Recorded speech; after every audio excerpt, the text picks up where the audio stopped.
नमस्कार, news one India देख रहे हैं आप। मैं हूं आपके साथ मनोज सक्सेना। आम आदमी पार्टी की तरफ से राज्यसभा सांसद संजय सिंह इस वक्त प्रेस कॉन्फ्रेंस कर रहे हैं। सीधे आपको वहीं ले चलते हैं। मांगों के लिए तो आप पहले शर्त लगा रहे हो, बुराड़ी आओ तब बात करेंगे।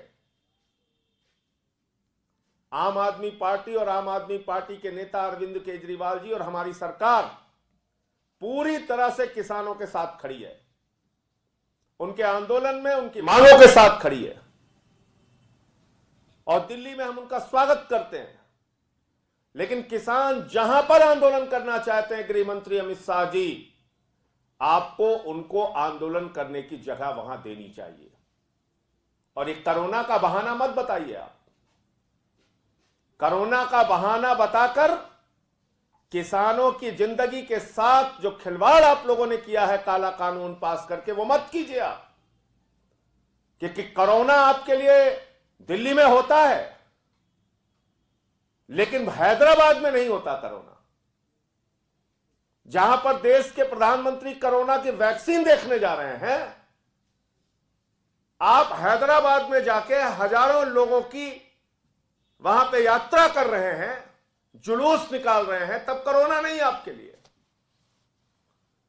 और कैसे कोई देश का गृह मंत्री ऐसे समय में, जब देश की राजधानी के इर्द गिर्द, देश की राजधानी की सीमा पर लाखों किसान इकट्ठा होकर आंदोलन करे, सरकार से गुहार लगाए, उनकी पीड़ा को सुने बगैर, उनकी समस्याओं को नजरअंदाज करके, उनको लाठियों से कुचलकर कैसे कोई गृह मंत्री निगम के चुनाव प्रचार में हैदराबाद की सैर करने जा सकता है। इसका मतलब हिंदुस्तान की आजादी के बाद ऐसा गैर जिम्मेदार, असंवेदनशील और किसानों की समस्याओं से बेपरवाह गृह मंत्री हिंदुस्तान ने पहली बार देखा है, जो हमें अमित शाह के रूप में देखने को मिल रहा है। आप में जरा सी भी संवेदना नहीं है। आज एक किसान की भी मौत हो गई। किसान का बेटा सीमा पर शहीद हो रहा है, किसान आंदोलन में शहीद हो रहा है, और आप हैदराबाद की सैर कर रहे हैं। आपके पास 10 मिनट का वक्त नहीं है किसानों से बातचीत करने के लिए, उनके संगठनों से बातचीत करने के लिए, उनकी समस्याएं सुनने के लिए, काला कानून वापस करने के लिए। और ये काला कानून मैं बार बार इसलिए कह रहा हूं, जब संसद में भी ये पेश हुआ था तब भी हम लोगों ने इसका विरोध किया था, मुझे निलंबित भी किया गया था उस वक्त, और आरोप लगाया गया था कि मैंने माइक तोड़ा। आज तो गृह मंत्री अमित शाह जी से मैं पूछना चाहता हूं, किसानों की हड्डियां तोड़ी जा रही हैं, कौन निलंबित होगा? आपकी सरकार को कौन निलंबित करेगा? मैंने तो माइक तोड़ा था, आप तो किसानों की हड्डियां तोड़वा रहे हैं। उनको गुंडा कह रहे हैं, उनको आतंकवादी कह रहे हैं। आदित्यनाथ का एक मंत्री है, वो कह रहा है किसान गुंडे हैं। अब कल्पना कर सकते हैं कैसे हैं ये लोग, जो अपने देश के अन्नदाता को आतंकवादी कहते हैं, जो अपने देश के अन्नदाता को गुंडा कहते हैं, जो शहीद आजम भगत सिंह और शहीद उधम सिंह के वंशजों को आतंकवादी कह के संबोधित करते हैं, उन लोगों को आतंकवादी कहते हैं जिनका बेटा देश की सीमा पर भारत माता की रक्षा करने के लिए शहीद हो रहा है।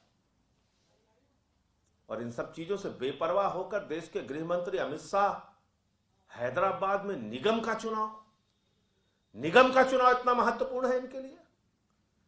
किसान की पीड़ा महत्वपूर्ण नहीं, किसान के मुद्दे महत्वपूर्ण नहीं, किसान की समस्याएं महत्वपूर्ण नहीं? तो अमित शाह को अपने सारे कार्यक्रम रद्द करके पहले किसानों की समस्या का समाधान करना चाहिए। इसके बाद आपकी ये नौटंकी जो आपने कल आके किया कि आप यहां आइए, हम किसी भी समय बात करने के लिए तैयार हैं, ये सब नाटक से काम नहीं चलेगा। किसान को उसके मुद्दे का समाधान चाहिए। और आज जिस तरीके से प्रधानमंत्री जी ने वक्तव्य दिया और उन्होंने इस बिल की तारीफें की हैं, उससे स्पष्ट है कि भारत सरकार की मंशा, मोदी सरकार की मंशा, गृह मंत्री की मंशा, अमित शाह की मंशा किसानों के समस्याओं का समाधान करने की नहीं है, उनके साथ खिलवाड़ करने की है, उनकी भावनाओं के साथ खिलवाड़ करने की है, उनको लाठियों से पिटवाने और आंसू गैस के गोले उनके ऊपर बरसाने से है। मुझे इतनी बात कहनी थी। आप लोगों का कोई प्रश्न हो तो आप पूछ सकते हैं। तो किसानों को सुनने वाला कोई नहीं है संजय सिंह, आरोप लगाते हुए केंद्र सरकार पर कि कृषि बिल काला कानून पास करके लाई केंद्र सरकार, और जब किसान इसका विरोध कर रहे हैं तो उनकी सुनी नहीं जा रही, उन पे लाठियां बरसाई जा रही हैं। गृह मंत्री अमित शाह पर जमकर बरसे हैं संजय सिंह, और कहना है उनका कि आखिरकार आप बुराड़ी ग्राउंड क्यों बुला रहे हैं, क्यों इंतजार किसानों को करवा रहे हैं, क्यों हैदराबाद में आप रैली कर रहे हैं, क्या आपको जरूरत नहीं कि किसानों से सीधे आप बातचीत सिंधु बॉर्डर पर जाकर करें। आपको बता दें कि लगातार किसानों का आंदोलन उग्र हो रहा है, सिंधु बॉर्डर पर डटे हुए हैं किसान, मांग यही कि तीनों बिल कृषि से जुड़े हुए वापस लिए जाएं।